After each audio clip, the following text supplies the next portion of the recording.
Au nom du Père et du Fils et du Saint-Esprit, Amen. le Seigneur soit avec vous. Et avec votre esprit. Si hier l'Église nous invitait à tourner nos regards vers toute cette multitude de saints qui jubilent dans la joie célestielle, aujourd'hui, elle nous interpelle à nous rappeler de tous ceux et celles qui nous ont déjà précédés de par le cheminement vers la maison du Père. Tous les fidèles défunts qui aujourd'hui ne sont plus avec nous sur cette terre, mais qui ont besoin de nos prières, de nos exhortations, de nos supplications. Demandons au Seigneur au cours de cette Eucharistie d'accueillir toutes ces âmes auprès de lui. Offrons cette Eucharistie pour tous les défunts de nos familles respectives. Demandons au Seigneur, par la force de cette Eucharistie, de les accueillir auprès de lui, afin qu'ils puissent tous ensemble jubiler de le voir, de le contempler dans son amour. Préparons-nous à la célébration de ces saints mystères en reconnaissant humblement que nous sommes pécheurs. Seigneur Jésus, envoyé par le Père pour guérir et sauver les hommes, prends pitié de nous. Prends pitié de nous. Ô Christ venu dans le monde, appeler tous les pécheurs, prends pitié de nous. Prends pitié de nous. Seigneur, élevé dans la gloire du Père où tu intercèdes pour nous, prends pitié de nous. Prends pitié de nous. Que Dieu Tout-Puissant nous fasse miséricorde, qu'il nous pardonne nos péchés et nous conduise à la vie éternelle. Amen. Prions le Seigneur. Écoute nos prières avec bonté, Seigneur. Fais grandir notre foi en ton Fils qui est ressuscité des morts, pour que soit plus vive aussi notre espérance en la résurrection de tous nos frères défunts. Par Jésus le Christ, notre Seigneur et notre Dieu. Par Jésus le Christ, notre Seigneur et notre Dieu, qui vit et règne avec toi le Saint-Esprit, maintenant et pour les siècles des siècles. Amen.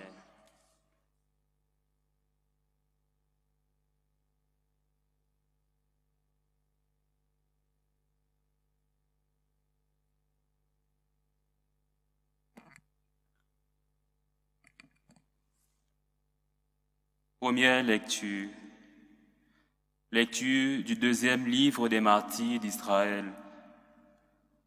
En ces jours-là, Judas, chef d'Israël, organisa une collecte auprès de chacun et envoya 2000 pièces d'argent à Jérusalem afin d'offrir un sacrifice pour les péchés. C'était un fort beau geste, plein de délicatesse, inspiré par la pensée de la résurrection. Car s'ils n'avaient pas espéré que ceux qui avaient succombé ressusciteraient, la prière pour les morts était superflue et absurde. Mais ils jugeaient qu'une très belle récompense est réservée à ceux qui meurent avec piété. C'était là une pensée religieuse et sainte. Voilà pourquoi il fit ce sacrifice d'expiation afin que les morts soient délivrés de leurs péchés. Parole du Seigneur. Nous rendons grâce à Dieu. Vers toi, Seigneur, j'élève mon âme. Vers toi, Seigneur, j'élève mon âme. Rappelle-toi, Seigneur, ta tendresse, ton amour qui aide toujours. Dans ton amour, ne m'oublie pas, en raison de ta bonté, Seigneur. Vers toi, Seigneur, j'élève mon âme. L'angoisse grandit dans mon cœur. Tire-moi de ma détresse. Vois ma misère et ma peine. Enlève tous mes péchés. Vers toi, Seigneur, j'élève mon âme. Garde mon âme, délivre-moi. Je m'abrite en toi. Épargne-moi de la honte. Droiture et perfection veillent sur moi qui t'espère. Vers toi, Seigneur, j'élève mon âme. Deuxième lecture. Lecture de la première lettre de Saint Paul apôtre aux Corinthiens. Frères, c'est un mystère que je vous annonce. Nous ne mourrons pas tous, mais tous nous serons transformés. Et cela en un instant, en un clin d'œil. Quand à la fin la trompette retentira. Car elle retentira et les morts ressusciteront impérissables, et nous serons transformés. Il faut en effet que cet être périssable que nous sommes revête ce qui est impérissable. Il faut que cet être mortel revête l'immortalité. Et quand cet être périssable aura revêtu ce qui est impérissable, quand cet être mortel aura revêtu l'immortalité, alors se réalisera la parole de l'Écriture. La mort a été engloutie dans la victoire. Ô mort, où est ta victoire? Ô mort, où est-il ton aiguillon? L'aiguillon de la mort, c'est le péché. Ce qui donne force au péché, c'est la loi. Rendons grâce à Dieu qui nous donne la victoire par notre Seigneur Jésus-Christ. Parole du Seigneur. Nous rendons grâce à Dieu.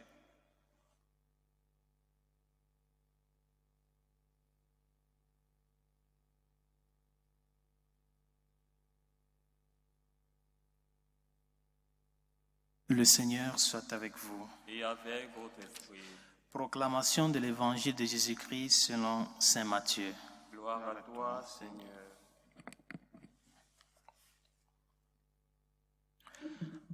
En ce temps-là, Jésus disait à ses disciples, « Quand le Fils de l'homme viendra dans sa gloire avec tous les anges avec lui, alors il siégera sur son trône de gloire. Toutes les nations seront rassemblées devant lui. Il séparera les hommes les uns des autres, comme le berger sépare les brebis des boucs. Il placera les brebis à sa droite et les boucs à sa gauche. Alors le roi dira à ceux qui seront à sa droite, « Venez, les bénis de mon Père, recevez en héritage le royaume préparé pour vous depuis la fondation du monde. Car j'avais faim et vous m'avez donné à manger, j'avais soif et vous m'avez donné à boire, j'étais un étranger et vous m'avez accueilli, j'étais nu et vous m'avez habillé, j'étais malade et vous m'avez visité, j'étais en prison et vous êtes venus jusqu'à moi. » Alors les justes lui répondront, « Seigneur, quand est-ce que nous t'avons vu? Tu avais donc faim et nous t'avons nourri? Tu avais soif et nous t'en avons donné à boire? Tu étais un étranger et nous t'avons accueilli? Tu étais nu et nous t'avons habillé? Tu étais malade ou en prison? Quand sommes-nous venus jusqu'à toi? » Et le roi leur répondra, « Amen, je vous le dis, chaque fois que vous l'avez fait à l'un de ces plus petits de mes frères, c'est à moi que vous l'avez fait. » Alors il dira à ceux qui seront à sa gauche, « Éloignez-vous, allez-vous-en loin de moi, vous les maudits, dans le feu éternel préparé pour le diable et ses anges, car j'avais faim et vous ne m'avez pas donné à manger, j'avais soif et vous ne m'avez pas donné à boire. J'étais un étranger et vous ne m'avez pas accueilli. J'étais nu et vous ne m'avez pas habillé. J'étais malade et en prison et vous ne m'avez pas visité. » Alors ils répondront eux aussi, « Seigneur, quand avons-nous vu avoir faim, avoir soif, être nu, étranger, malade ou en prison, sans nous mettre à ton service? » Il leur répondra, « Amen, je vous le dis, chaque fois que vous n'avez pas fait à l'un de ces plus petits, c'est à moi que vous ne l'avez pas fait. » Et ils s'en iront, ceux-ci au châtiment éternel et les justes à la vie éternelle. Acclamons la parole de Dieu. Louange à toi, Seigneur Jésus. La mort, pour nous les vivants, est une expérience que nous faisons en troisième personne. Qu'est-ce que je voudrais dire? Nous qui, toutefois, nous sommes en vie actuellement, nous n'avons pas encore fait l'expérience de la mort en première personne, sinon nous ne serions pas ici. Nous faisons l'expérience de la mort en troisième personne. C'est-à-dire que nous avons vu des personnes nous laisser, nous abandonner, des êtres chers qui nous ont déjà devancés, qui ont déjà terminé leur pèlerinage sur cette terre et ont rentré dans la vie du Père. Ces personnes avec qui nous avons passé de bons moments, nous avons eu à faire des projets, nous avons eu à partager la vie. Ces personnes qui, à un moment donné, ont occupé une place importante dans notre vie. Est venu un moment où ils ont laissé ce vide-là. Ce vide laissé par ces personnes dans notre cœur, dans notre vie, ces personnes qui nous ont devancés, ne peut être comblé que par l'espérance en la vie éternelle. C'est seulement l'espérance qui peut combler ce vide-là. Et cette espérance en la vie éternelle doit s'exprimer dans notre vie de tous les jours à travers la prière et les supplications que nous adressons à Dieu pour leurs âmes. L'importance que nous donnons à la prière pour leur repos éternel. Pour qu'ils puissent, si cela leur manquait, si s'ils nécessitent de cela, pour que de par notre prière, le Seigneur puisse les purifier de ce qui leur reste comme péché, afin qu'ils puissent de là parvenir à la Jérusalem céleste. Par conséquent, la mort n'est pas la fin de l'homme. La mort ne constitue pas notre fin pour notre foi chrétienne. Non pas seulement notre foi chrétienne, mais l'instinct humain, notre essence humaine nous montre que la mort n'est pas la fin de l'homme. La tradition de l'homme de Néandertal d'enterrer, parce qu'enterrer les morts n'est pas une réalité qui a commencé seulement avec nous, a commencé avec l'homme de Néandertal. Cette tradition d'enterrer son prochain qui est décédé donne cette sensation de que l'être humain a ce sens de que la vie ne se termine pas ici. Par conséquent, la mort ne constitue pas la fin de l'homme. Ce n'est juste qu'une porte qui nous donne accès à la vie éternelle, à la plénitude de la vie, à la gloire de Dieu, à la communion avec notre Père. Par conséquent, il est très important que nous nous rappelions et nous redécouvrions l'importance de la foi en la vie éternelle. Aujourd'hui, l'Église ne parle plus tellement de cette vérité de foi, de l'existence de la vie éternelle. La vie éternelle existe. La vie telle que nous la vivons ici ne s'arrête pas ici. Il y a une continuité. Il y a une autre vie après cette vie.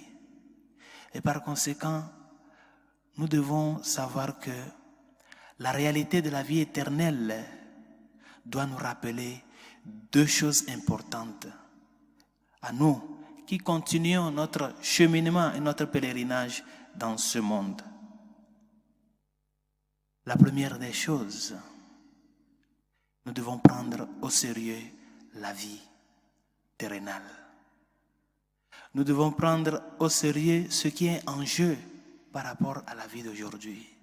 Savoir que tout notre cheminement nous allait revenir de tous les jours en chair et en eau. doit être une préparation pour cette vie future. Et par conséquent, nous devons tout faire pour que Dieu occupe la première place dans notre vie. Parce que ce que nous allons vivre après cette vie, il nous l'a déjà fait montrer. Ce sur quoi nous serons examinés, il nous l'a déjà dit dans l'évangile d'aujourd'hui. J'avais faim, tu m'as donné à manger. J'avais soif, tu m'as donné à boire. J'étais prisonnier malade, tu m'as visité. C'est comme une dictée préparée qu'on donne à un écolier. Prépare la dictée. Et le jour J, on te fait la dictée. Le Seigneur nous a déjà donné ce qui va constituer le jugement. Et c'est ça. Il nous a déjà prévenus. Pourquoi encore échouer à cet examen si on nous a tout donné? Et c'est ça la première des choses que nous devons apprendre sur cette foi ferme, certes, en la vie éternelle. Nous devons prendre au sérieux cette vie sur cette terre et faire d'elle une préparation pour la future. En deuxième position, la foi en la vie éternelle nous rappelle que cette vie débouche sur une autre vie. Que la vie que nous menons aujourd'hui doit déboucher ou va déboucher sur une éternité de vie. Et quelle est cette éternité? Qu'est-ce qui se vit dans cette éternité-là? La gloire, quand nous sommes avec Dieu. Si cette éternité est vécue avec le Seigneur, si nous avons réussi à cet examen-là du jugement, nous allons vivre cette joie, cette gloire, cette louange sans fin. Mais si notre vie n'a pas été ce que cela doit être par rapport à ce plan de jugement que le Seigneur nous a dit dans l'évangile de ce jour, oui, nous bénéficierons d'un châtiment éternel, comme le dit la dernière partie de l'évangile. Par conséquent, il y a la vie éternelle. Mais la vie éternelle n'est pas la même chose pour tous. Pour ceux qui ont lutté pour maintenir cette rectitude de vie en Dieu, dans leurs actions avec leurs frères, mériteront la joie éternelle. Mais ceux qui n'ont pas pu, et ceux qui délibérément n'ont pas cherché à correspondre leur vie avec la volonté du Seigneur, eux ceux-ci vivront d'une part le châtiment éternel. Par conséquent, cette vie éternelle, il y en a pour tous, mais non pas de la même manière. Tout dépendra de la préparation que nous avons faite ici pour pouvoir y bénéficier et jubiler, ou soit souffrir ou purger nos peines par rapport à la vie de l'au-delà. Par conséquent, prions et supplions le Seigneur pour ceux qui nous ont devancés déjà. Demandons au Seigneur si, et supplions-les de par nos prières, les Eucharisties que nous offrons, que s'il leur reste encore quelque chose de faute et de péché, qu'ils puissent les purifier afin qu'ils puissent bénéficier de la gloire éternelle. Car nous formons tous une même église. L'église qui pérégrine sur cette terre, que nous sommes l'église pèlerine, l'église triomphante, qui sont ceux qui sont déjà dans la joie du Père, et l'église souffrante, qui est celle qui est dans le purgatoire en train de purger les quelques tâches qui leur restent afin de pouvoir rencontrer la face de Dieu. Nous tous, nous formons une même église.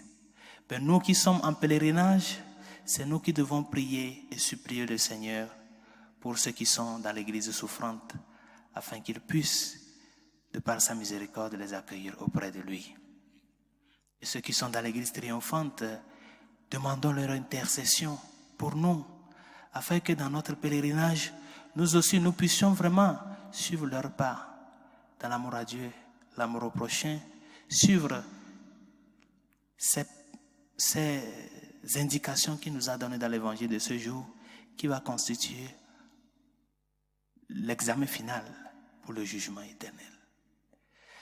Par conséquent, bien chers amis, rendons grâce à Dieu pour le don de la vie et demandons-lui de nous aider à ce que nous puissions faire vraiment de cette vie ce moment de préparation ferme et profonde pour la future, afin qu'ensemble, nous puissions nous tous, unis dans l'Église céleste, le glorifier, le chanter, le louer d'éternité en éternité.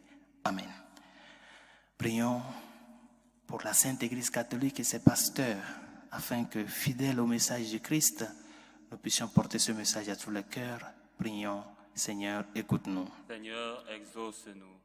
Pour tous celles et ceux qui nous ont demandé de prier, pour eux et ceux à qui nous avons promis nos prières, Seigneur, écoute-nous. Seigneur, exauce-nous.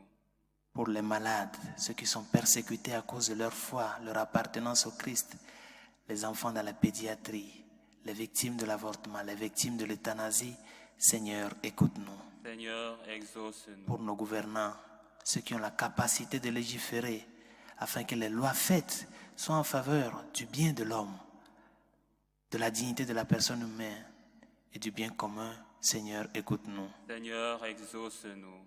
Pour la paix dans le monde, surtout dans les pays dans lesquels elle est menacée, Seigneur, écoute-nous. Seigneur, exauce-nous. Pour nos défunts, afin que le Seigneur, dans son amour et sa miséricorde, les accueille auprès de lui, Seigneur, écoute-nous. Seigneur, exauce-nous. Et pour tout un chacun de nous, afin que la foi en la vie éternelle nous aide, premièrement, à pouvoir prier dans cette espérance pour ceux qui nous ont devancés et à préparer aussi, nous aussi, notre chemin afin de y parvenir un jour avec eux dans la sainteté de Dieu. Seigneur, écoute-nous. Seigneur, exauce-nous. Dieu de miséricorde, écoute les supplications que nous t'adressons avec foi et espérance, toi qui vis et règnes pour les siècles des siècles. Amen.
Dieu béni, Dieu de l'univers, toi qui nous donnes ce pain, fruit de la terre et du travail des hommes.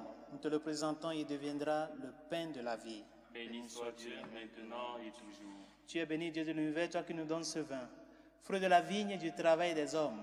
Nous te le présentons, il deviendra le vin du royaume éternel. Béni soit Dieu maintenant et toujours.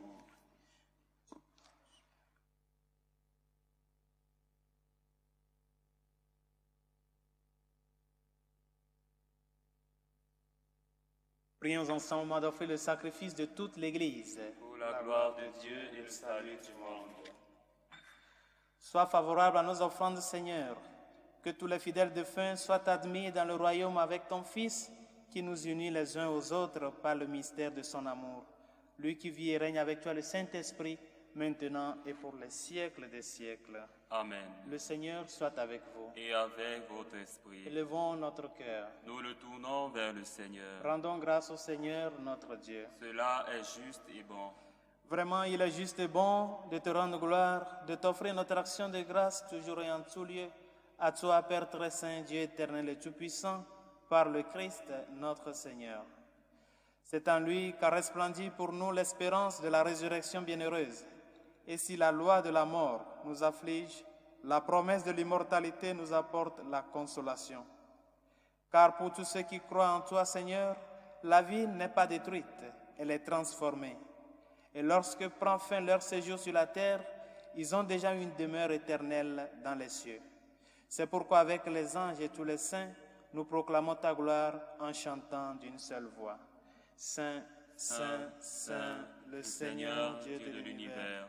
Le ciel et la terre sont remplis de ta gloire. Hosanna au plus haut des cieux. Béni soit celui qui vient au nom du Seigneur. Hosanna au plus haut des cieux. Toi qui es vraiment saint, toi qui es la source de toute sainteté, Seigneur, nous te prions. Sanctifie ces offrandes en répandant sur elles ton esprit, qu'elles deviennent pour nous le corps et le sang de Jésus le Christ, notre Seigneur. Au moment d'être livré d'entrer librement dans sa passion, il prit le pain. Il rendit grâce. Il le rompit et le donna à ses disciples en disant, « Prenez et mangez-en tous, ceci est mon corps livré pour vous. »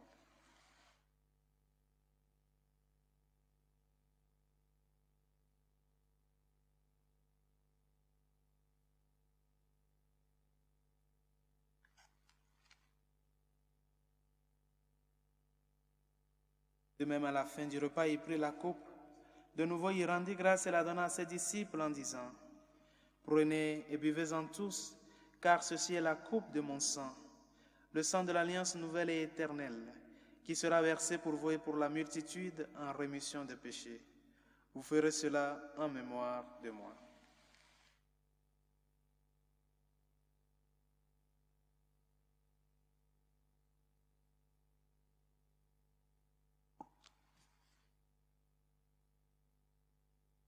Il est grand le mystère de la foi. Nous proclamons ta mort, Seigneur Jésus. Nous célébrons ta résurrection. Nous attendons ta venue dans la gloire. Faisant ici mémoire de la mort et de la résurrection de ton Fils, nous t'offrons, Seigneur, le pain de la vie et la coupe du salut, et nous te rendons grâce car tu nous as choisis pour servir en ta présence. Humblement, nous te demandons qu'en ayant part au corps et au sang du Christ, nous soyons rassemblés par l'Esprit Saint en un seul corps. Souviens-toi, Seigneur, de ton Église répandue à travers le monde. Fais-la grandir dans ta charité avec le pape François, notre évêque Carlos et tous ceux qui ont la charge de ton peuple. Souviens-toi aussi de nos frères qui se sont endormis dans l'espérance de la résurrection, de Mathias, Boniface, Pauline, Yawa, Martine, Martin, Antoine, François, Patrice, Kwama, Vincent, Charlotte, Christine, Bernard, Daniel, Coco, Gérard, Fortune, Gervais, Dorothée, Pierre, Christine, Suzanne, Anne, André, Désiré, Adjoa, Aové, Lydie, Georges, Mathias, Dorcas, de nos familiers et amis défunts et de tous les hommes qui ont quitté cette vie, reçois-les dans ta lumière auprès de toi.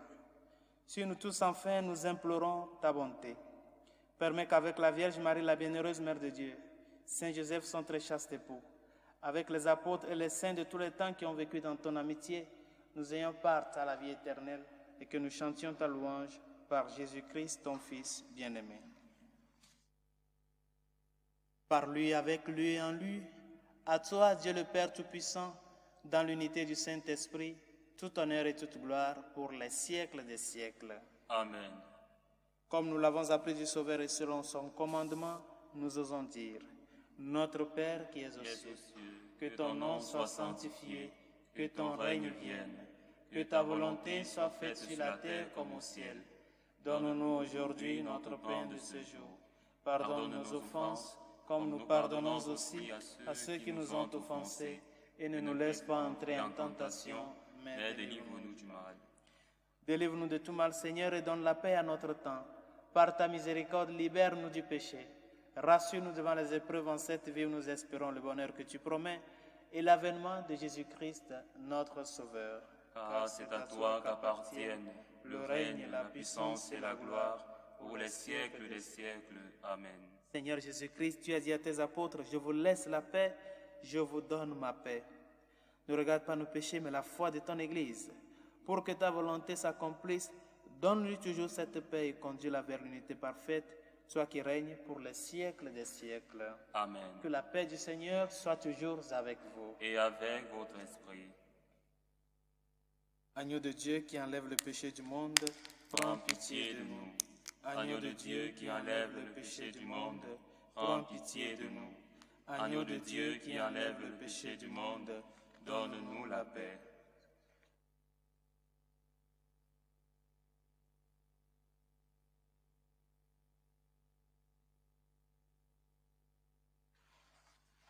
Heureux les invités au repas du Seigneur. Voici l'agneau de Dieu qui enlève le péché du monde. Seigneur, je ne suis pas digne de te recevoir, mais dis seulement une parole et je serai guéri. Le corps et le sang du Christ nous gardent pour la vie éternelle. Amen.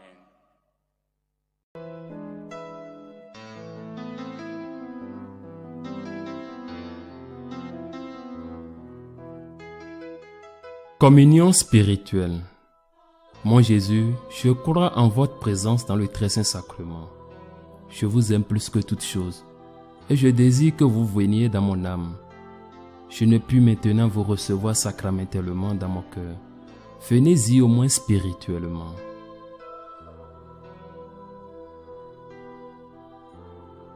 Je vous embrasse comme si vous étiez déjà venu et je m'unis à vous tout entier. Ne permettez pas que j'aie jamais le malheur de me séparer de vous. Amen.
Prions encore le Seigneur.